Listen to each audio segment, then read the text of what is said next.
आज हम ऐसे एक्टर के बारे में बात करेंगे 1941 में फिल्म लाइन में उन्होंने कदम रखा था और 400 से ज्यादा पिक्चर में काम किया है और उन्होंने 50 साल फिल्म दुनिया में अपना लोहा मनवाया है। उन एक्टर का नाम है मदनपुरी जी। कुंदन महमूद जी ने कुछ पिक्चर में उनके साथ काम किया है।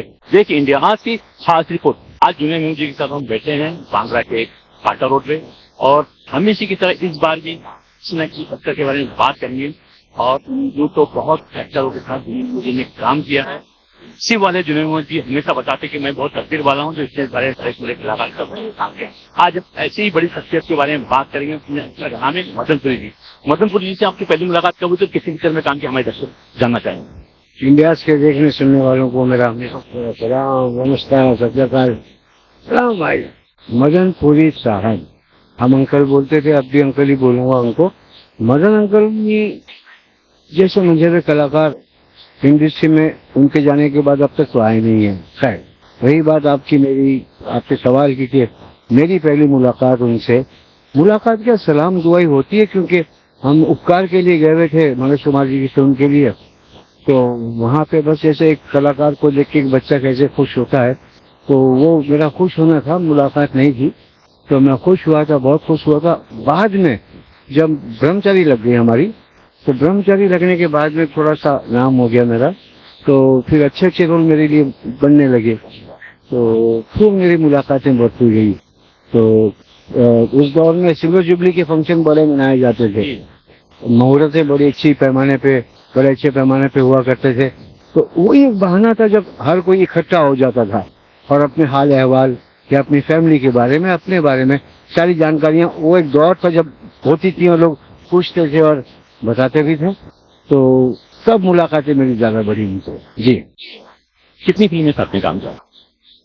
सलाम भाई, मेरी याददाश्त तो ऐसे सभी बोलते अच्छी है, पर मैं जहाँ तक समझता हूँ कि मैंने तकरीबन 7-8 फिल्में तो मामूली बात होगी, क्योंकि इतना बड़ा उनका करियर ग्राफ इतना बड़ा रहा है कि हम तो अंडे बच्चे ही उनके आगे हम क्या हैं। वो तो बहुत बड़े, बहुत मायनाज और बहुत सीनियर रहे हैं हमसे। और मैंने फिल्म की हमारी हाथी मेरे साथी, यादगार, उपकार, आंखियों के झरोखों से, अल्लाह ने कीजिए, इक्का दुक्का और भी फिल्में थी। उससे ज्यादा इम्पोर्टेंट एक बात मैं आपको बताना चाह रहा हूँ सलाम भाई, मैंने जिसमें आपके किसी इंटरव्यू में जिक्र भी किया था, एक मिथुन चक्रवर्ती साहब को लेकर फिल्म शुरू की थी मैंने क्रिसमस की बाद में, तो शुरू कर दी मैंने। और फिर वो तो शेड्यूल भी किए, शूटिंग भी की। तो उसमें हीरोइन के बाप के रोल के लिए अपने डॉक्टर रहीम मासूम रजा साहब जो राइटर थे, वो और हमारे डायरेक्टर बप्पी सोनी साहब, मेरे क्रिएटर, मेरे कहते हैं ना कि मेरे गॉड फादर ही कह लें, तो उन्होंने बोला यार अगर इस रोल के लिए मदनपुरी को बुलाएंगे तो अच्छा था, तो कुछ जानता क्या उनका? मैंने कहा मैं बहुत करीब हूँ उनके, मैं तो आपकी मोहब्बत है, आप कहो तो मैं उनसे बात कर लूँ। तो मैं गया, उनसे बात की, मैं तकरीबन 82 एंड में गया मैं उनके पास, और मैं उनके पास गया, मैंने कहा अंकल ऐसा है, वैसा वैसा है। और इनका डायमेंशन आ गया था करियर में, जैसे कि उपकार के बाद प्राण अंकल के करियर में टर्न हो रहा था, डायमेंशन आया था, वैसे इनके भी आ गया था। और लोग इन्हें मैंने अच्छे रोल में भी, अच्छे यानी सपोर्टिंग रोल में भी लाइक करने लगे थे।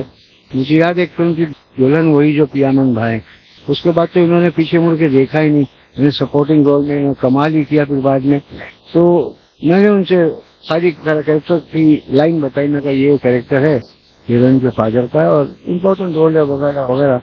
तो बोले ठीक है मैं कर रहा हूँ, एक दिन ला, ठीक है मैं कर रहा हूँ। फिर मैं हिचकिचा के मैंने पैसे की बात छेड़ी, क्योंकि मैं खुद से था तो इस बिना पर, ये नहीं कि मैं बड़ा आदमी था। तो मैंने काम कर करता, बोले मुझे तू तारीखें बता, फिर मुझे कपड़े बता और लोकेशन बता ना, मैं पहुंच जाऊंगा। तो हाँ भाई, मैंने तो पैसे की बात मुझसे नहीं की थी कि दिल में मेरे एक जगह है, एक मखसूस जगह है उनके लिए। उसकी वजह ये है कि अपनापन तो होता ही है, आदमी कैसे भी उसे बता सकता है या प्रेजेंट कर सकता है, पर ये लोग वो लोग थे जो वाकई में अपने थे।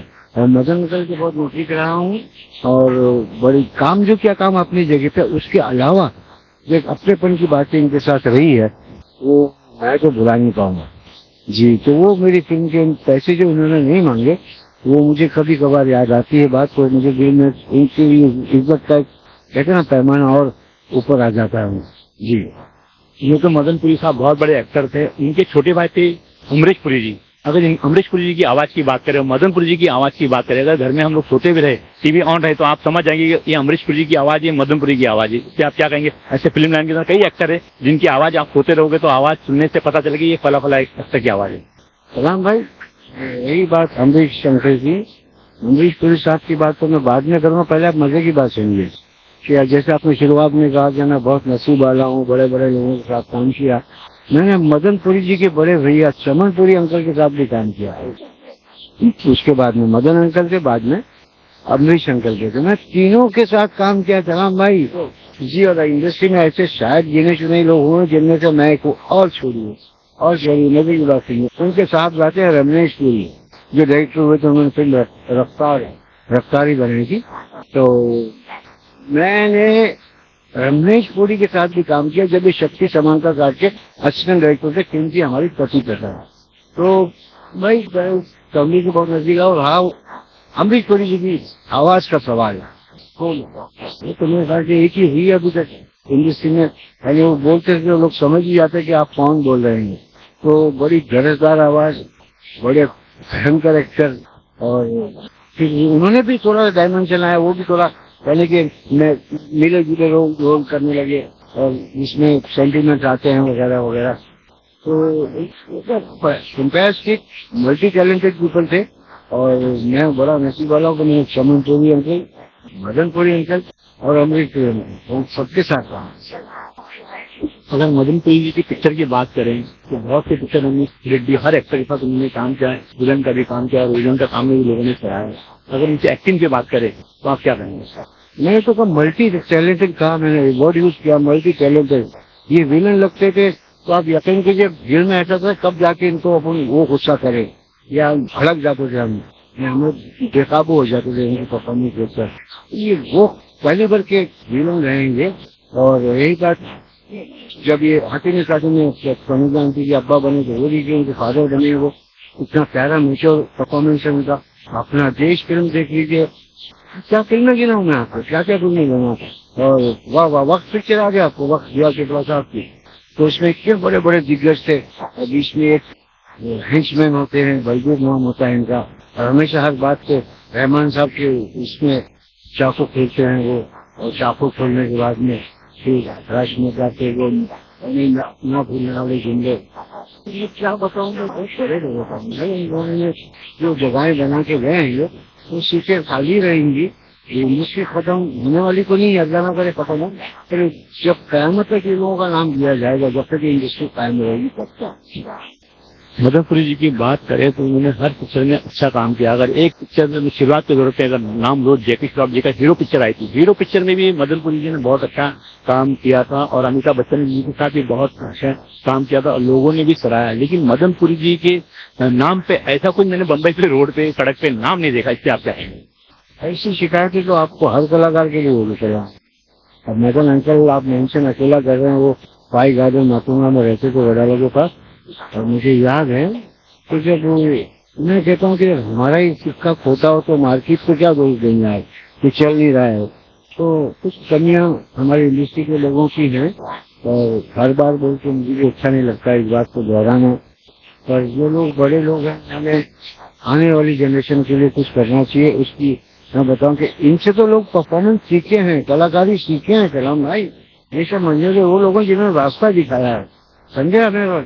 तो मैं समझता हूँ कि कुछ होना चाहिए। अब नहीं हो रहा तो उसके लिए आप भी जिम्मेदार हो, मैं भी जिम्मेदार हूँ। यही मसला है कि ना आप कुछ कर पाते हैं ना मैं कुछ कर पाता हूँ।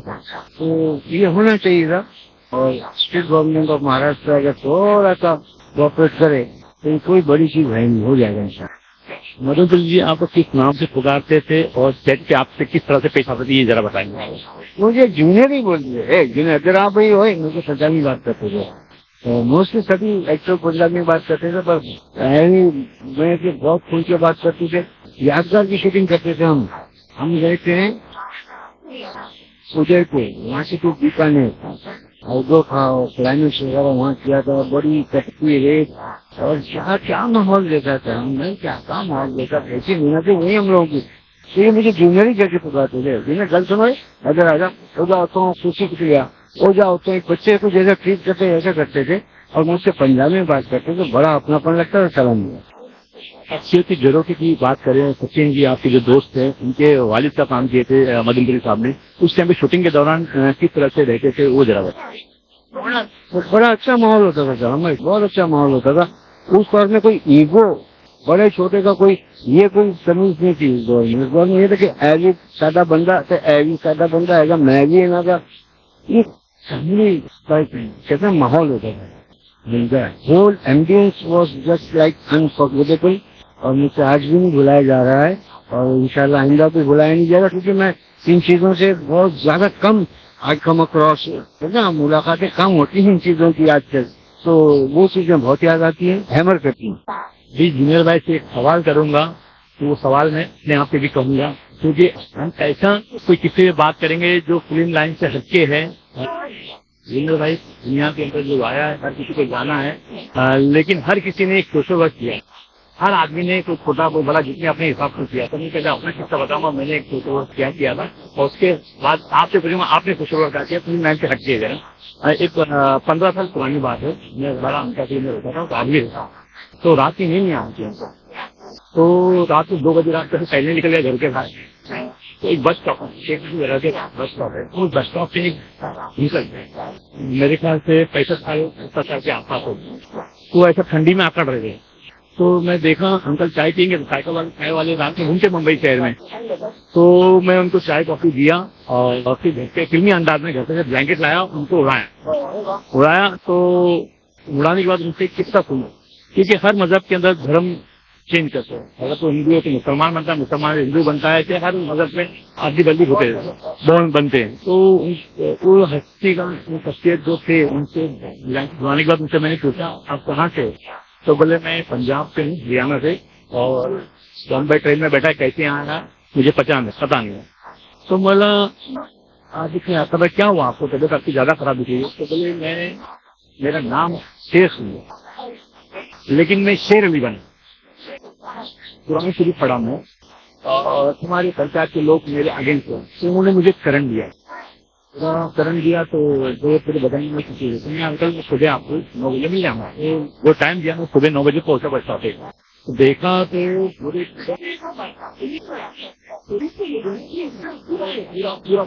पूरा बॉडी, तो फिर मैंने देखा मैंने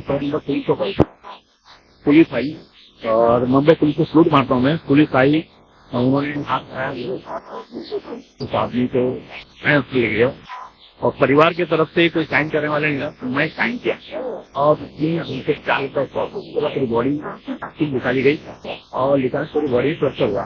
और जैसे बेटा बाप की हिम्मत करता बाथरूम में होता मत किया, और सुबह 9 बजे सिलसिला शुरू हुआ, रात को 11 बजे ये सिलसिला चलता रहा, मतलब देखभाल का ये वो। तो और जो पुलिस की ड्यूटी 9 बजे बदलती है, डे वाले काम से नाइट वाले जगह पे आते हैं, लेकिन नाइट वाला आया नहीं थे, आने वाले थे, लेकिन 11 बज गए थे, लेकिन डे वाले इतने अच्छे थे कि नहीं सर आप रहे तो हम आपकी आपसे चाहते तो लोग जा सकते थे, और दूसरा आके आपको ज्वाइन करेगा, लेकिन वो जब तक नहीं आया तो 12:30 बजे किसी काम पे लगे थे दूसरे ऑफिसर, तो वो आए, उनको रिलीफ दिए, तो ये गए। तो इसलिए मैं मुंबई पुलिस जरूर मारता हूँ, ऐसे काम में मुंबई पुलिस बहुत आगे भी रहती है, और बहुत से अच्छे काम भी करते हैं। एक आध कोई पुलिस वाली गलती है तो सारी पुलिस बदनाम है कि ये बात नहीं चाहिए।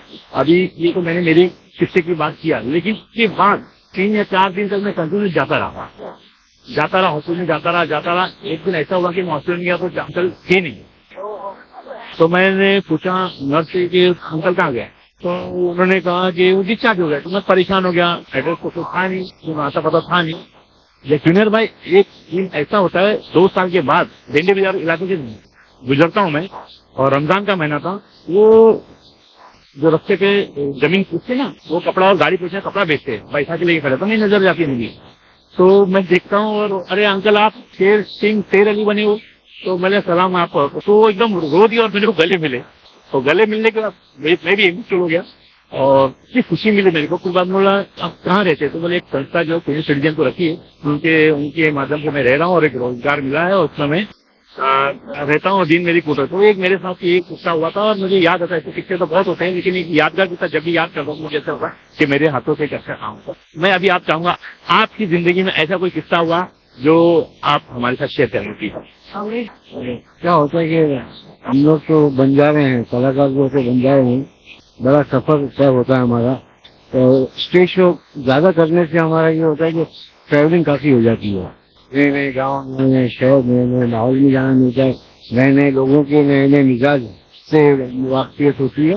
तो अक्सर हम जाते आते रहते हैं। एक बार जॉनी लीवर भाई हमारे अजीज, उनका कोई शो था पनवेल में, और मुझे बहुत अच्छी तरह याद है कि रात का वक्त था, तो उन्होंने नई नई ओमनी ली थी, ओमनी गाड़ी जो वैन थी, वैन ली थी। उसकी खुशी में मैं ड्राइव करते गया। हम लोग उस शो में मैं नहीं था, भाई का फंक्शन था, तो भाई को फोन करने वाले थे, तो भाई बोल चलो ना भाई, जब फ्री तो जाएंगे। हम लोग नॉर्मली जाते ही हैं। तो हम लोग गए, शो खत्म हुआ, खाना पीना हुआ, सब हुआ, तो अपने से ले पनवेल बगल में ही, तो वापस घर ही नहीं अपने, तो घर वापस आने लगे। घर आने लगे तो भाई बोले एक मिनट टाइम में वो तो 1-2 बजे का टाइम होगा। बोले भाई जरा सा मुझे नेचर कॉल आया, मुझे एक मिनट रोक किया। तो रोक दी मैंने गाड़ी रोक दी। वो जैसे ही वापस आके बैठने लगे तो चीज को पता, औरतों की आवाज है, बचाओ बचाओ है, ऐसी की आवाज आने लगी। तो क्योंकि थोड़ी सी खाई की तरह गड्ढा था वहाँ पर, तो मैंने ऑफ द रोड था, वो हाईवे से हटके था, मतलब नीचे तो उतरान होती, उतरान के आवाज आने लगी, अंधेरा बहुत था। तो जॉनी भाई बोले मन भाई गाड़ी पीछे लो और अपनी हेडलाइट मारो, क्योंकि आवाजें यहीं से आ रही है। भाई हमने गाड़ी को जोड़ा, रिवर्स में गया और थोड़ा घुमाया, फिर उसको मुंह पे लाया, देखा तो कुछ वाकई में कुछ चीजें दिखने लगे, इसमें ऑटो चूड़ियां वगैरह दिखने लगे। बोले भाई कोई गाड़ी चलती हो रही है, देखो वो सब जगे हुए हैं। हमने जाके उनको अपनी जो कोशिश करके किसी तरह में तो इनको निकालने की कोशिश की। तो एक आदमी चिल्लाया, बोले भाई साहब लेडीज को पहले निकालो, लेडीज को पहले निकालो। हमने लेडीज एक बच्ची की शायद, हाँ 3 लेडीज थी, एक बच्चे को 2 आदमी थे, 6 लोग थे, बच्चा भी होगा ज्यादा बड़ा दूंगा। कैसे कैसे लेडीज को निकाला, तीनों लेडीज को गाड़ी में डाला, पीछे ओमनी में रह के नहीं है गाड़ी, उसमें डाला।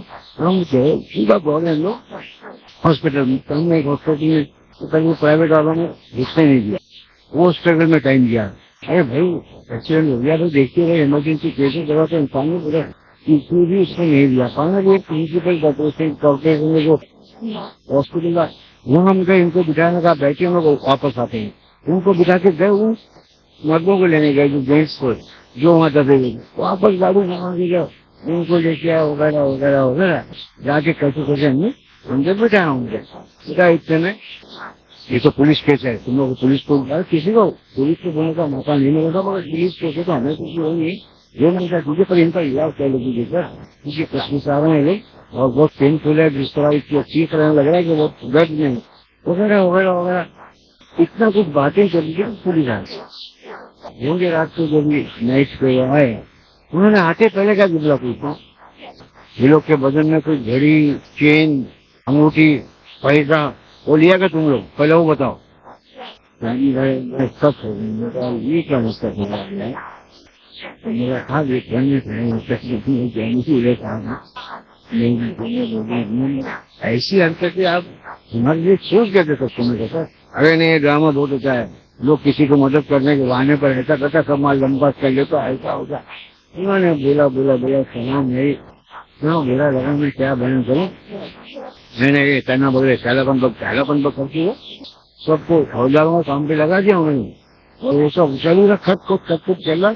उनमें से एक आदमी थोड़ा सा होश जिसने गेम किए थे, कोशिश गेम करते बोले अरे साहब तो भगवान के भेजे हुए लोग हैं, वो लोग को आप कैसी बात कर रहे हैं, ये लोगों ने तो हम लोगों को कोई ना कोई मर्सी का होता है, ये पता नहीं कहाँ जा रहे थे, लोग उठा के लेके आए हैं, इनको भी आप कुछ भी गलत नहीं सोचो। हम ये बोल रहा हूँ आपको राइटिंग में लिख के देते हैं, ऐसे क्योंकि बड़ा खर्चा मिलता है, तो फाइनली 50 मिनट के बाद वो मामला सॉल्व हुआ। जन भाई गाड़ी में आके बोलते बोले नीचे कर दरिया में डाल भाई, गाड़ी वहाँ नहीं तो कोई और केस आ जाएगा, बाद में तो हम पक्का अंदर हो जाएगा, क्योंकि हर आदमी गरीब नहीं होता। तो ऐसे हादसात होते हैं, एक चीज मुझे याद आती है कि इंसान के काम होना चाहिए, कभी कभार ऐसा होता है सामने वाला अपोजिट पर्सन अपने ख्याल के बाहर ही करा तकलीफ होती है। क्योंकि आदमी जो कपड़े इतने महंगे पहने, ये जो साधन कि उसमें है जो स्टार है बाजार का, जो जानते हैं ऐसी खिचड़ी जिन्होंने सब करेगा क्या और क्या, तो खैर बात नहीं गई, पर ये लगा कि भाई हमें आइंदा सोच समझ के किसी की मदद करनी चाहिए। करते रहे, अभी भी करते हैं, हम परवाह नहीं करते, लगे रहते हैं। जूनियर भाई, ऐसे कलाकार ने आज वीडियो भेजा है, भले कद से छोटे हैं लेकिन एक्टर बहुत बड़े हैं। उनका नाम है के गोस्वामी। इंडिया आज के बारे में क्या कहते हैं और जूनियर भाई आपके बारे में क्या कहते हैं, सुनिए उन्हीं की ज़बानी।